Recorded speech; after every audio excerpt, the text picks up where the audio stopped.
Hello दोस्त, नमस्ते। आज आप लोगों के लिए एक नया चैप्टर ला रहे हैं, उसी में आगे का सीरीज चल रहा है।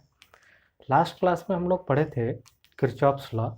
वहाँ दो तरह के लॉ के बारे में पढ़े थे किरचॉफ्स के, करंट लॉ और वोल्टेज लॉ।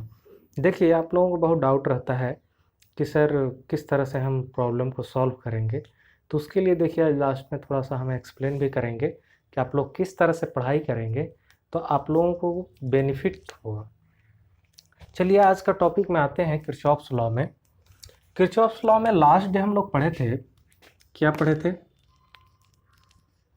दो तरह का law, Kirchhoff's voltage law and Kirchhoff's current law.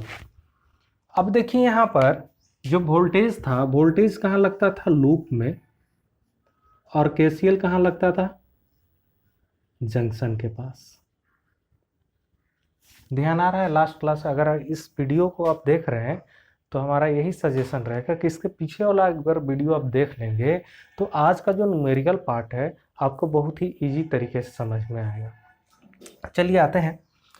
देखिए, कोई भी लूप है, सर्किट है, तो उसमें दो ही चीज कंपोनेंट हो सकता है, आइदर करंट हो सकता है या वोल्टेज। यही दो पैरामीटर को लेकर के कितना भी कम्प्लेक्स सर्किट हो उसको हम इजीली सॉल्व कर लेते हैं।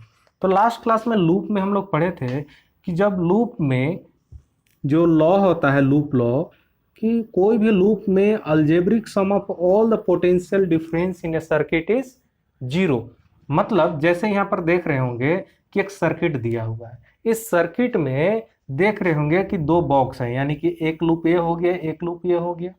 तो जब दो लूप या दो से अधिक लूप हो तो हम लोग क्या लगाते हैं? Kirchhoff's voltage law. क्योंकि यहाँ एक पैरामीटर नहीं होता है, क्योंकि यहाँ अलग अलग डायरेक्शन से दो दो पैरामीटर के द्वारा, एक तरफ वोल्टेज 10 वोल्ट पैरामीटर है, दूसरे तरफ कितना है? 20 वोल्ट पैरामीटर है। तो इसके चलते अब सर्किट में अलग तरीके करंट फ्लो हो रहे हैं, क्योंकि कंबाइंड फॉर्म में हो रहे हैं। तो इस कंबाइंड फॉर्म में फाइंड करने के लिए हमको सबसे पहले अलग अलग लूप का अलग अलग करंट जानना होगा। और जो मिडिल पार्ट है, क्वेश्चन क्या आएगा इसमें कि जो 1 ओम का रेसिस्टेंस है, इसी 1 ओम रेसिस्टेंस के थ्रू क्या फाइंड करना है? Current. Find the current through 1 ohm resistance.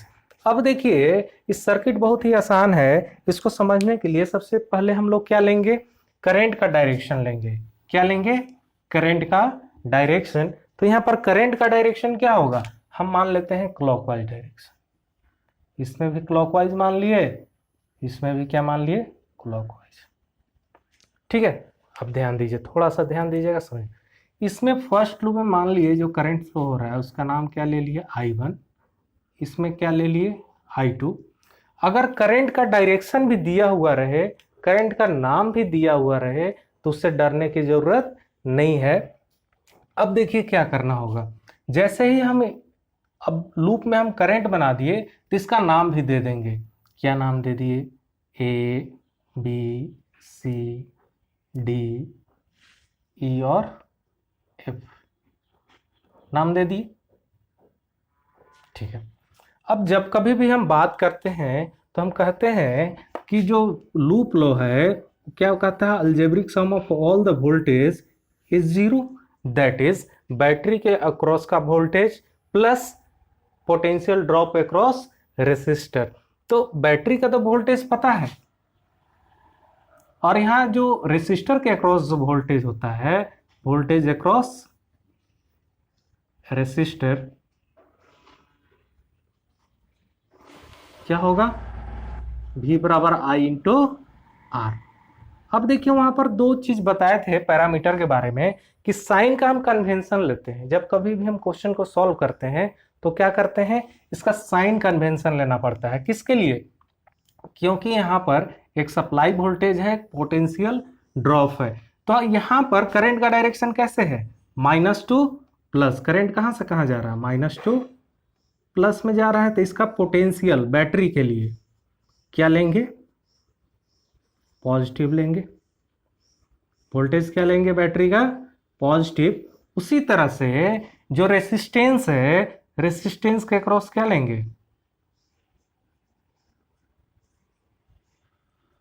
Negative voltage लेंगे। That is minus I R. अगर इस चीज को आप समझ जाएंगे तो आपको कहीं कोई डाउट नहीं होगा। ध्यान दीजिए, अब सबसे पहले क्या करेंगे, अप्लाई करेंगे, अप्लाई केवीएल इन लूप। नाम क्या है पहला वाला लूप, बताइए आप लोग, दिमाग लगाइए। लूप क्या होता है, जहां से हम लोग स्टार्ट करते हैं वहीं अगर हम पहुंच जाए तो क्या होता है, एक लूप होता है। हम क्या नाम ले लेंगे, क्लॉकवाइज करंट लिए हैं तो उसी तरह से लूप भी ले लेते हैं नाम, A B C D A. क्या नाम लिखेंगे, A B C D A. अब देखिए यहां पर सर्किट में अब क्या लिखेंगे, इक्वेशन लिखना पड़ेगा। तो बैटरी का सप्लाई वोल्टेज कितना है, 10 वोल्ट। अब देखिए 10 वोल्ट क्या होगा, पॉजिटिव होगा। क्यों, करंट का डायरेक्शन कैसे है, क्लॉकवाइज, दैट इज माइनस से प्लस की ओर डायरेक्शन जा रहा है। कहां जा रहा है, माइनस से प्लस की ओर जा रहा है घूमते हुए। अब देखिए जो रेसिस्टेंस है, रेसिस्टेंस कितना ओम है, 2 ओम है, उसके अक्रॉस जो करंट जाएगा वो कितना जाएगा, माइनस, करंट का नाम क्या है I1, रेसिस्टेंस कितना है 2। अब देखिए यहां सबसे इंपॉर्टेंट पैरामीटर है, जब सेकेंड वाले लिखेंगे तब क्या होगा, क्यों, क्योंकि यहां पर एक I1 करंट जा रहा है और एक I2 जा रहा है। तो ये चीज ध्यान रखना होगा, इस चीज को नोट डाउन कर लीजिए कि जिस लूप में हम करंट ले रहे होंगे, जिस लूप का हम लिख रहे होंगे, सबसे पहले उसी पर नोटिस करेंगे इसका डायरेक्शन किधर जा रहा है। देखिए डाउनवर्ड डायरेक्शन में करंट आ रहा है, कितना करंट, I1। अब देखिए दूसरे वाले लूप में करंट क्या जा रहा है, अपोजिट डायरेक्शन में जा रहा है। तो जब डायरेक्शन दो अलग अलग हो, अगर एक का डायरेक्शन पॉजिटिव लिए हैं तो दूसरे को क्या लेना पड़ेगा, निगेटिव। तो हम क्योंकि फर्स्ट लूप ले रहे हैं तो फर्स्ट लूप में करंट कितना है, I1, I1 में कितना घट जा रहा है, I2, that is minus I1 minus I2। I1 minus I2 क्यों लिखे समझ में आया, अगर डाउट है तो फिर देखिए। सबसे पहले इसको भूल जाइए, हम लूप लिए हैं ABCD, तो इसमें जो करंट है कितना है, I1 डाउनवर्ड डायरेक्शन में जा रहा है, और सेकेंड लूप में इसी टाइम पर करंट I2 क्या जा रहा है, अपवर्ड डायरेक्शन, यानी कि दोनों एक दूसरे के अपोजिट है। तो वेक्टर में क्या होता था, अपोजिट में अलग अलग डायरेक्शन के वैल्यू को क्या करते थे, ऐड करते थे। तो अगर एक को पॉजिटिव माने हैं तो दूसरे को क्या मानना पड़ेगा, ऑटोमेटिक है निगेटिव होगा। तो निगेटिव I1 क्या हो जाएगा, फर्स्ट हम जब ले रहे थे I1 पॉजिटिव होगा, दूसरे को क्या लेंगे, निगेटिव, क्योंकि जिस लूप में लिख रहे हैं उसी में से दूसरे वाले वैल्यू को घटाएंगे या उसी में से दूसरे वाले वैल्यू को ऐड करेंगे। दूसरे वाले का पैरामीटर हम पहले नहीं लिखेंगे। और यहाँ जो रेसिस्टेंस का वैल्यू है वो कितना ओम है, 1 ohm, that is potential across battery, potential across 2 ohm resistor, potential across 1 ohm resistor is equal to 0। यही क्या है, किरचॉफ्स लॉ है। कौन सा law, Kirchhoff's voltage law. Kirchhoff's voltage law क्या कहता है कि algebraic sum of all the potential in a closed loop is 0। तो हो गया, इसी को सॉल्व करेंगे। तो यहाँ जब सॉल्व करेंगे तो क्या आएगा, 10 minus 2I1 minus I1 plus I2 is equal to 0। अब देखिए माइनस प्लस मत पूछिएगा, आप खुद से कैलकुलेट कीजिए। अब इसी को अरेंज करते हैं तो यहाँ क्या हो जाएगा, माइनस 3I1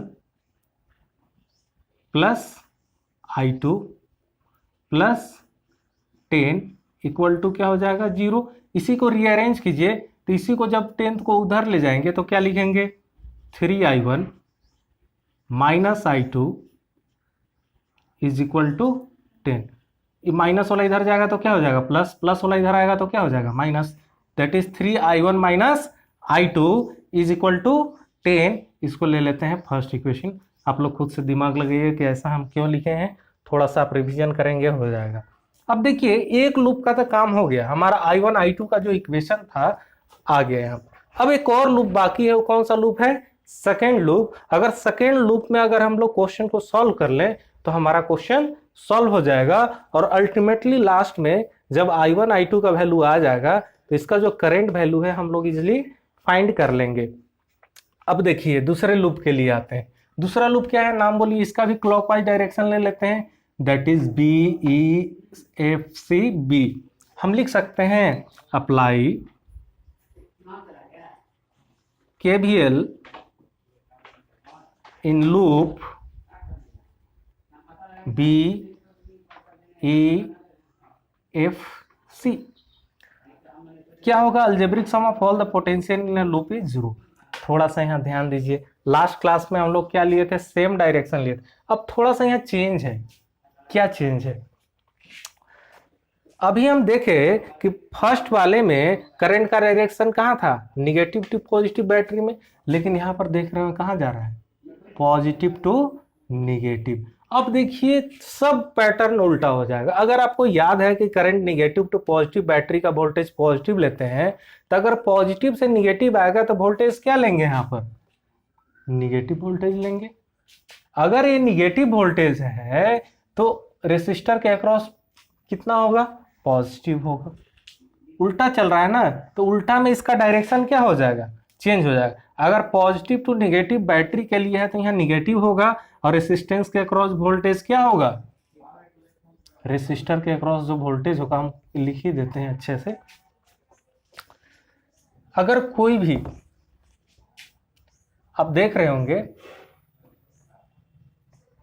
बैटरी के अक्रॉस जब कहां से कहां पॉजिटिव टू निगेटिव जाए तो वोल्टेज क्या लेंगे, निगेटिव लेंगे, और रेसिस्टर के अक्रॉस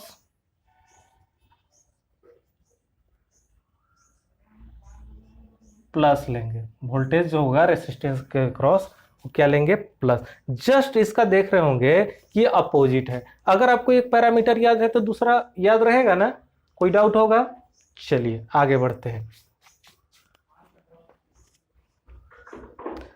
अब इसको नोट डाउन कर लीजिएगा, अच्छे से याद रखिएगा। अब हम लोग इसी को सॉल्व करेंगे अभी, ठीक है। अब देखिए जैसे ही हम लूप में आएंगे तो सबसे पहले कहां आते हैं, बैटरी के पास। बैटरी का वोल्टेज कितना है बताइए, 20 वोल्ट है। 20 को क्या लिखेंगे, माइनस। अब देखिए यहाँ आइए, इस लूप में जैसे ही हम इंटर करते हैं करंट क्या आ रहा है, I2, और इसमें कितना अपोजिट डायरेक्शन से आ रहा है। जब कभी भी लूप लेते हैं तो जिस लूप में लेते हैं उस करंट में दूसरे वाले को ऐड करेंगे या सब्ट्रैक्ट करेंगे। अगर इधर से ही जाता तो I2 प्लस I1 लिखते। अब यहाँ पर क्या होगा, डायरेक्शन चेंज है, दैट इज साइन क्या हो जाएगा, प्लस। क्यों, क्योंकि ईएमएफ वैल्यू हम क्या लिए हैं, निगेटिव, तो IR के अक्रॉस का क्या होगा value, positive, that is I2 minus I1 into कितना ओम रेसिस्टर है, 1 ओम रेसिस्टर है। इसका जो वैल्यू है कितना ओम है, दूसरे वाले का 4 ओम, उसमें करंट कितना फ्लो हो रहा है, इसमें देखिए केवल करंट I2 फ्लो हो रहा है। इसमें क्या है, दोनों मिक्स है, ये अलग लूप हो गया। अब वहां पर जो वैल्यू आएगा माइनस, प्लस होगा ना, plus 4 into I2 is equal to 0। अब इसी को हम क्या करेंगे, अरेंज करेंगे। जैसे ही हम अरेंज करेंगे क्या होगा, माइनस, माइनस वाले को राइट साइड ले जाएंगे तो क्या हो जाएगा, प्लस I2, क्योंकि 1 है, 1 से मल्टीप्लाई करने से कोई फर्क नहीं पड़ेगा, minus I1 plus 4I2 is equal to 20। अब इसी को अरेंज करेंगे एक बार तो क्या हो जाएगा, minus I1 plus 5I2 is equal to 20। अब देखिए दो वेरिएबल का इक्वेशन को हम लोग सॉल्व करना जानते हैं। कैसे सॉल्व करेंगे, कैसे सॉल्व करते हैं, दोनों को लीनियर इक्वेशन को सॉल्व करेंगे। कैसे लिखेंगे, सॉल्विंग फर्स्ट एंड सेकेंड। आप लोग मैथमेटिक्स में बहुत इंटेलिजेंट हैं। आप लोग इसको क्या करेंगे, देखिए फर्स्ट इक्वेशन का कितना है 3, सेकेंड इक्वेशन में कितना है 1, तो हम इसको क्या करेंगे, सेकेंड वाले को 3 से मल्टीप्लाई कर देंगे तो क्या हो जाएगा, इसका वैल्यू सेम हो जाएगा। हम लिखेंगे एडिंग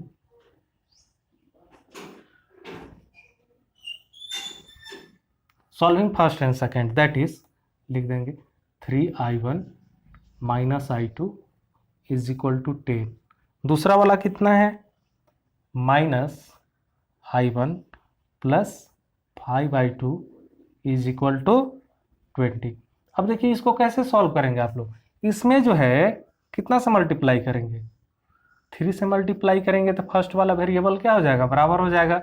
दैट इज हम इसी को क्या लिख सकते हैं, 3i1 minus i2 is equal to 10, और दूसरा क्या हो जाएगा, -3i1 plus 15i2 is equal to 60। Solve कीजिए तो ये क्या हो जाएगा, वैल्यू कट जाएगा। जब कट जाएगा तो दूसरे वाले को क्या करेंगे, ऐड करेंगे तो कितना आएगा, 14i2 is equal to right side का वैल्यू कितना होगा, 70। That is i2 equal to क्या आ गया, 70/14 एम्पियर, पॉजिटिव आ गया। इसी तरह से जब इसको हम अप्लाई करेंगे कौन सा इक्वेशन में, कोई भी इक्वेशन में, फर्स्ट में ले लेते हैं, ये ले लेते हैं इक्वेशन क्या हो गया, third equation apply in equation first, that is i2 का वैल्यू जब पुट करेंगे, i2 जो है ना, i2 का वैल्यू जब पुट करेंगे तो क्या वैल्यू आएगा, i1, क्योंकि i2 का वैल्यू आ गया, दो इक्वेशन में हम लोग x आ जाता था, y को किस तरह से सॉल्व करते थे, सेम उसी तरह से, केवल पैरामीटर चेंज है, x y के जगह पर क्या है, i1 और i2 है। जब i2 को पुट करेंगे that is -3i1 -i2 that is, लिख देते हैं इक्वेशन को एक बार फिर से। i2 का वैल्यू यहां पर कितना है, 70/14 -3i1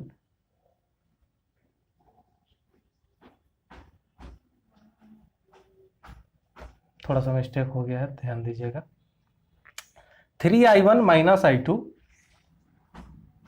-i2 that is 70/14 is equal to 10।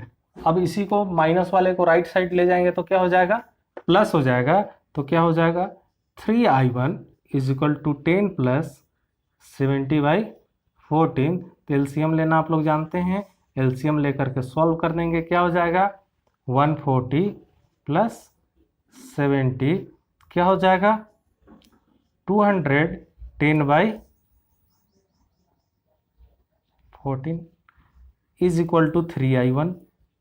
ये कितना के वैल्यू के बराबर है, 3i1 के बराबर है।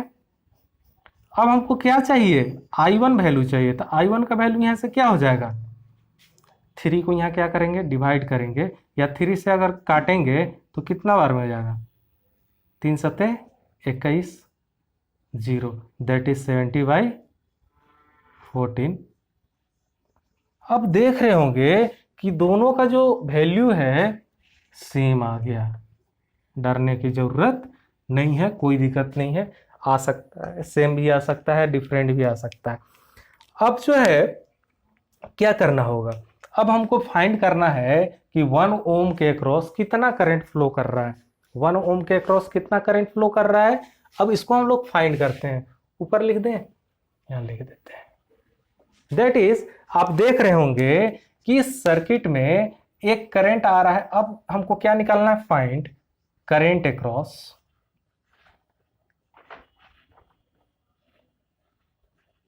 किसके अक्रॉस करंट निकालना है, BC के अक्रॉस, करंट अक्रॉस BC। तो करंट अक्रॉस BC क्या होगा, दैट इज एक आ रहा है और दूसरा जा रहा है, that is i1 minus i2 या i2 माइनस i1, यही दो करंट हो सकता है। कोई भी चीज को आप सॉल्व करेंगे इसमें से, दोनों में से कोई एक, इधर लिख देते हैं i2 माइनस i1 या i1 माइनस i2। अब इसी को हम यहां पर ऊपर में बना देते हैं, दैट इज i2 का वैल्यू कितना है 70/14 माइनस i1 का वैल्यू कितना है 70/14, that is equal to 0 ampere. यानी कि BC के अलोंग नेट करंट कितना फ्लो हो रहा है 0 एम्पियर। 0 एम्पियर भी आंसर आ सकता है, इसमें घबराने की ज़रूरत नहीं है। आप लोगों को बहुत सारे स्टूडेंट का डाउट रहता है कि सर पढ़ते तो हैं लेकिन याद नहीं रहता है। देखिए, जब आप पढ़ते हैं तो पढ़ने के बाद आपको लिखना है। केवल वीडियो देखने से तो समझ में आ जाएगा, लेकिन जब तक से आप इसको कॉपी में नोट डाउन नहीं करेंगे समझ में नहीं आएगा।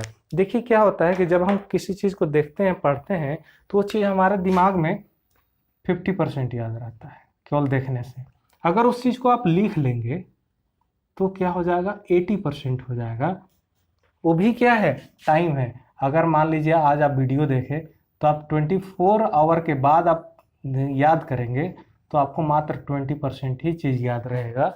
उसके अलावा अगर एक दिन और गैप हो गया तो आप क्या हो जाएंगे, 0 पर चले जाएंगे। लगेगा कि पढ़े तो थे लेकिन याद नहीं आ रहा है कि क्या पढ़े थे। पढ़े जरूर थे, याद आएगा कि ऐसा ऐसा था, लेकिन कुछ होगा नहीं।